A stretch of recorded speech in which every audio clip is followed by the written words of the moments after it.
Hi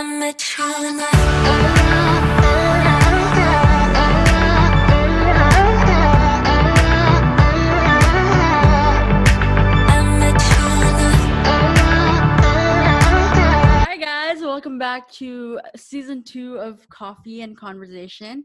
Today I have a very special guest, my old-time friend, Gianina Sastra. Hi, how are you? Hi everyone, I'm great. So, Gianina Sastra is my friend. I call her Gia. So, Kak, do you want to introduce a little bit more about yourself and what you do, and just a little bit about what we're going to talk about today? Yep. So first of all, I want to say thank you for Yaya. I call her Yaya Esther, for inviting me to her podcast. My name is Gianina Sastra, and I'm 24 years old from Jakarta. And currently, I'm doing a horizontal movement, which is like a nonprofit organization. And I also teach on kindergarten and do stuff about education. So that's a bit of myself. So, today in the podcast, we are actually going to talk about the movement that Kajia has, which is horizontal movement. This movement has been going for a long time, yeah? It's been for 5 years, I guess. Yeah. So, yes, this movement have been going on for a long time. And I kind of just want to know what kind of inspired you to start this horizontal movement, and why is it called horizontal movement, obviously? So, first of all, why is it called horizontal movement? It's because, people lately always think about their vertical movement, like vertical relationship with God, but then sometimes we forget about the horizontal relationship with our people, with the others. So that's why, the cross of Jesus is like cross, like horizontal and vertical. That's why I call it horizontal movement, that we need to really take care of our relationship with others as well. And what inspires me to do this is basically I have passion in children and educations and helping others, because I've been teaching since I was in junior high, I guess. And looking at the environment that I'm in, looking at the condition of our country in Indonesia and everything. So I think it's like we are needed to help those who are in need. So yeah.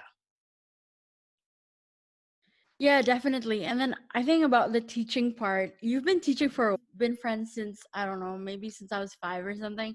Yeah. And like you've been teaching since I think you taught me and some of my church friends too back then. Like Yeah. way back then.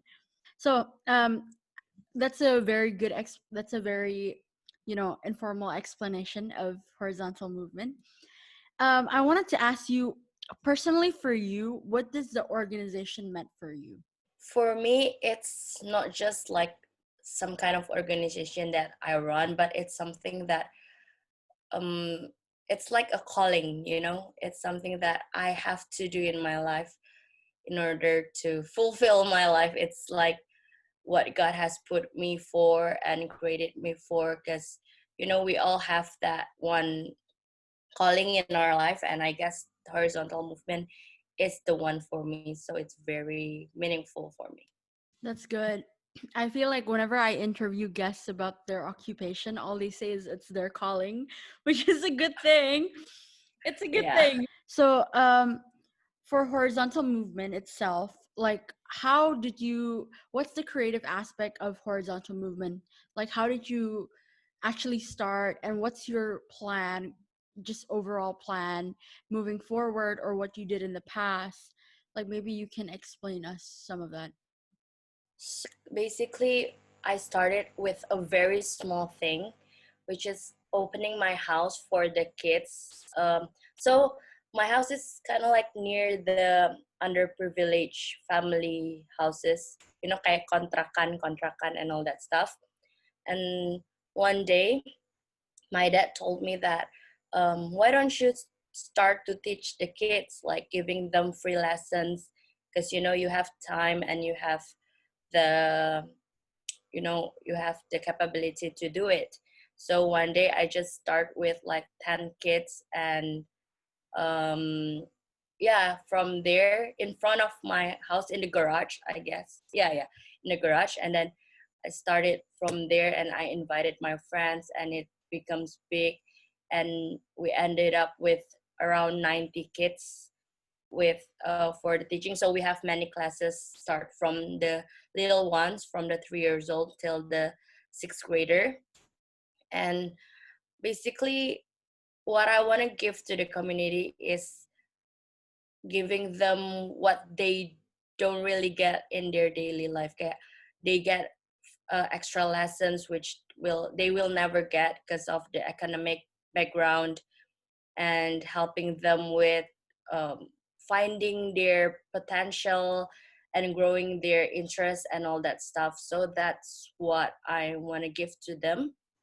And so um, for the next thing, I really wanted to make it like not big, but just so that I can reach more people. I guess I want to really make it like an official, official organization, so that more people can get involved, more people can be helped, and we can reach more those who are in need. And maybe with more projects coming up, like not just about education, but also about like we also have like a futsal club for the boys.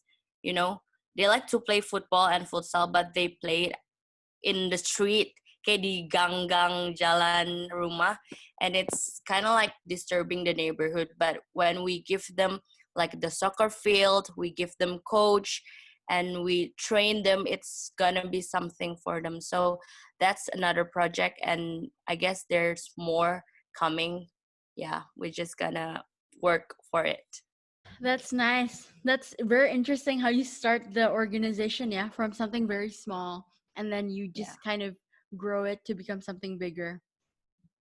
So, my next question is, because it's a nonprofit organization, I think, well, when we hear nonprofit organization, in our mind, it's just kind of like, obviously, it's not a transactional thing, right?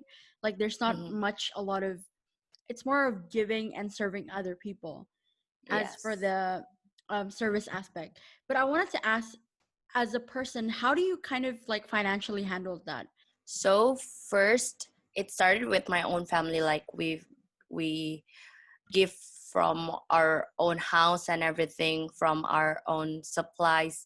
But then after that, after I share with some of the people, with my parents, friends, and all that stuff, and they kind of like into it, and they want to give as well. They want to contribute. So that's where I get the funding from, and all the people, and for the volunteer itself, because it's what we need.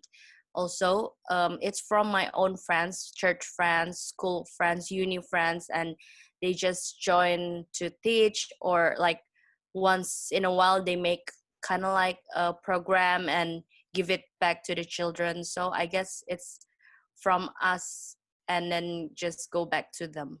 Yeah, that's nice. That's nice to know that a lot of people are supporting your organizations Yeah. and how you persevere for the 5 years. That's honestly a very good trait of yours, persevering. Yeah. So, Kak, I wanted to ask juga, following to that question, for you personally, because you are the teacher and you are the coordinator of the organization, right?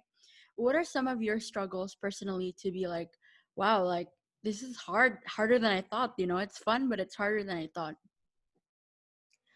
Sometimes like managing the kids, because they come from underprivileged family, and with the education and all that stuff. So sometimes to get them in order to do all the activities is quite hard, especially when things, when they're not really listening to you. But the other thing is also about the parents, because sometimes they are not so supportive. We already give them such a big things, but then sometimes they just don't take it for real, like, and sometimes maybe um dealing with your coworkers and your other volunteers, it's quite a challenging things, when you want to give the ideas and all that stuff, but then they don't really get it, or they don't really do the way that you want it to be done and all that stuff. So I guess that's more kind of the struggle that I found lately. What about some of the benefits and positive things that you find about working in horizontal movement? The benefits, it's nothing like, um, for me personally, it's the happiness that I found in this organization, the joy of seeing the kids learn how to count, not using their hands and their toes anymore, but that, because um they count the multiplication using their toes, and when their toes is like all is used, then they don't know what else to use. You only got 20 your fingers and your toes, but then after that they learn how to count properly and correctly. That's just a big joy. And also, um their thing is seeing your friends together with you, bringing up something great, bringing up something good for the community. It's a big benefit for me. So there's nothing like a material or other benefits. It's more like a personal touch, a personal experience. So yeah. That's good. Wait, how do you count multiplication with your feet? I don't know you can do that. Yeah, they just count it like maybe like 3 times 3. It's no, like 5 times 5, and then they five, and then they have nothing left, so they have to make lead, yeah, like a lidi, lidi, kayak Oh, like apa sih, tally marks. tally, like, yeah, like a tally marks. But then if you're in a sixth grade, you cannot do that anymore, right? You have to memorize it. You have to really use your brain and stuff to do that. So yeah. Wow, that's very interesting. I never knew you can actually count multiplication with your feet. I know. That's nice. So, for like personal growth in a way, like what you talk about just now, what do you think are some things that you've learned in the past years about yourself that's like, wow, like I didn't know I had that in me, aside from just teaching itself? Like, what kind of character? I guess the one thing is leadership, because you have to lead this organization. You have to really think of new ideas and how to do it and how to run it. You have to talk with your peers, you have to talk with the parents to the children. So one thing is leadership, and the other is also about teamwork, because I'm not so good at doing teamwork. I'm very, I like to do things on my own Independent and to do. worker. Yes, but then over here, you always need other people. You, like, I cannot do everything by myself. So I need to really let go of that side and just like, okay, let's work on this together. And from there I can learn that it's not about me, and it's all about the horizontal movement and the project and the people. So I guess I learn about that things. Yeah, that's really nice. I like how you mentioned, like, when you serve, it's not about yourself, it's more about the service itself and the people you're Yeah. serving. That's a very good thing to emphasize. So, you already share your personal story and your personal ideas and things you've done in the past and even now. So, I want you to now start inspiring other people to start doing the same thing, whatever they're passionate about. So, do you think it's important for millennials and young generations to start pursuing their passion? For me, it is really important. But then I can call it as passion and calling. Like, it's both, it's the same. So I think it's very important, because if you don't pursue your passion or your calling, then you're just gonna live a mediocre life. Your life is gonna be so boring, for me personally, and you just have no goal or like purpose in your life. but then we all have that purpose in our life that we have to find, and we have to work on it. So it's very important to just follow your passion, find your dream, and make it happen. Yeah, I agree with what you just said. The calling part and stuff, that's really important too. So, what is your personal advice on pursuing passion and calling and just with your own experience that you have, what's an advice you would give out to people? The first one is start with small things.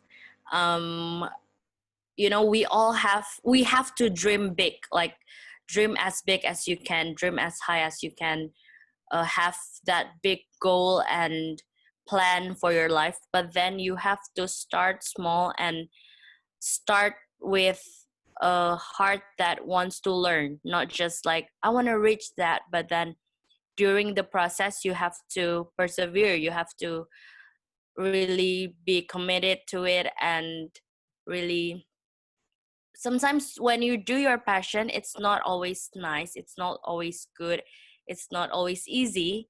So it's rather you want to give up or you want to stay on that track.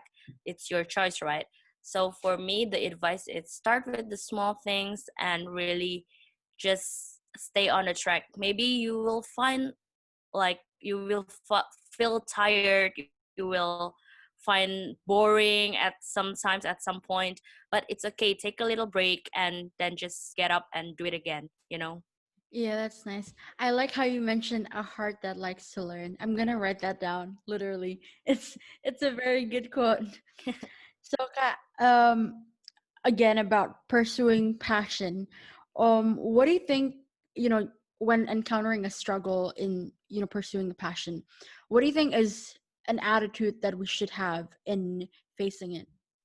I think we should have that a fighter attitude, which means that you don't give up, and when you see struggles you take it as a challenge, not as a struggle, and you take it as an opportunity for you to take another level up and to grow. So when you find that struggle and then you can conquer it, and then later, because you're gonna find another struggles and so on and so on, so you just need to take it as an opportunity for you to learn, to grow, and to be better person, to be a better version of yourself, and to have another new, like a new experience, because without struggles life is also boring. Pursuing passion is also boring, so a struggle is, it's kind of good for you actually. Yes, that's true. What doesn't kill you makes you stronger. Yeah. So, well, that's about it that we kind of want to talk about today. But I want to talk about, about you yourself, not about like just horizontal movement itself. So for you, just, you're in quarantine, right? Right Yes, now. And I I think am working everybody, from home. yes. So what do you think is a motivation for you to just keep going and pushing yourself with work and other things? I think when you see this situation, this quarantine and corona, as something that is bad, then you're gonna, you will never get the chance to really shine. But then when you really take it as an opportunity for you to grow, and then you're just gonna use your time wisely, you're just gonna use the opportunity when you're at house, and to spend time with family as well, and to do more things, because now I'm in quarantine and I cannot go anywhere. I get new ideas, I get time for myself to do reflections, self reflections, and coming up with new ideas for my life, for horizontal movement, for other things. So I guess just showing up like a good attitude for this situation. Yeah, that's true. I think that the attitude part is the only thing we have left. Like Yeah. there's nothing else to hope on for Yeah. for now. So, I ask my guests every time this one question, but what is one quote that you live by that you want to share to other people? the quote that I've been living by since I was in junior high. It's like this: life is a gift, never take it for granted. So, you know that each one of us is gifted with such a beautiful life by God. And let's just take it seriously, and let's just do this life the best as we could. And yeah, never take it for granted. Yeah, that's true. YOLO, man. You only live once. Gotta be Yeah. grateful for everything. Just to close up the podcast, I wanted to ask, what is your theme, your anthem, your theme of life, your anthem, a song that you can jam out to anytime, anywhere? What is it? Like the specific song, or Yeah, like one song or just like an artist or whatever, like a specific song you would listen to your whole life. Maybe not your whole life, but for now it's Ocean by Hillsong, because I feel like we're on the rough sea of life and everything, but then I realized that at the end, God will always be there for me, no matter how hard, how rough the waves are and everything. So yeah, I've been singing it for almost a month or more, I guess. yeah, it's a nice song. It has very good insights. What Yeah. about for my what about for my other audience who aren't necessarily Christian? What would you Okay. say? So maybe in this situations and everything, you might find yourself kind of like in trouble or kind of in a boring situations, but then just always see the bright side, always see the good things that happen in your life. It doesn't have to be something big. Just be grateful for little things, and then you might find your life easier to be living, because when we see something little small things in our life that can make us smile and all that stuff, it will brighten up our day. Yeah, that's true. Well, thank you so much, Kat, for being in my podcast You're and for welcome. coming in today. Although I contacted you like last week, right? Or something. Yeah. So thank you so much, everybody, for watching. I'm going to link Horizontal Movement and all Gianina's social media below. Please stream this podcast on YouTube and Spotify. And yeah, thank you for coming, Kat. Thank you for having me. I met you in my